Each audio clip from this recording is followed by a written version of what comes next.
জোহর আসর মাগরিব এশা একসাথে পড়ার সুযোগ আছে কিনা এই নিয়ে আমাদের ফিকহে হানাফির মাসআলা হলো, যদি কেউ সফরে থাকে অথবা অসুস্থ, প্রচণ্ড অসুস্থতা, সেক্ষেত্রে তার যদি সফরে জোহরের নামাজের বিরতি দেয় নেই বা বিরতির কোনো কি নাই, সুযোগ নেই, এত রোদ, বাইরে বের হওয়া কঠিন, রাস্তায় কোনো নামাজ পড়ার সিস্টেম নেই, তখন এইটাকে বিলম্ব করে আসরের সময় কি পড়তে পারবেন?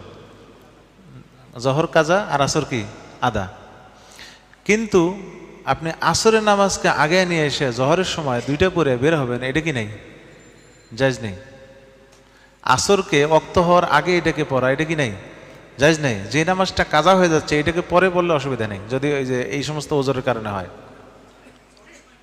হ্যাঁ হ্যাঁ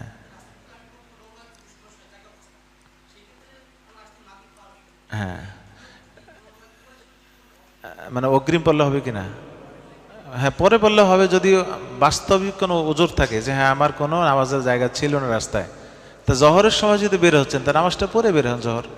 হ্যাঁ, আসরের টাইমটা আপনি যদি সময় না পান, নামাজ পড়ার কোনো সিচুয়েশন নেই নামাজ পড়ার, তাহলে মাগরিবে পড়বেন। কিন্তু জোহরের সময় এটা কি করা, অগ্রিম পড়ার, অ্যাডভান্স পড়া যায় না। ফরজ নামাজ কখনো সময় আসার আগে অ্যাডভান্স করা যায় না, এটাকে পরে পড়া যায়।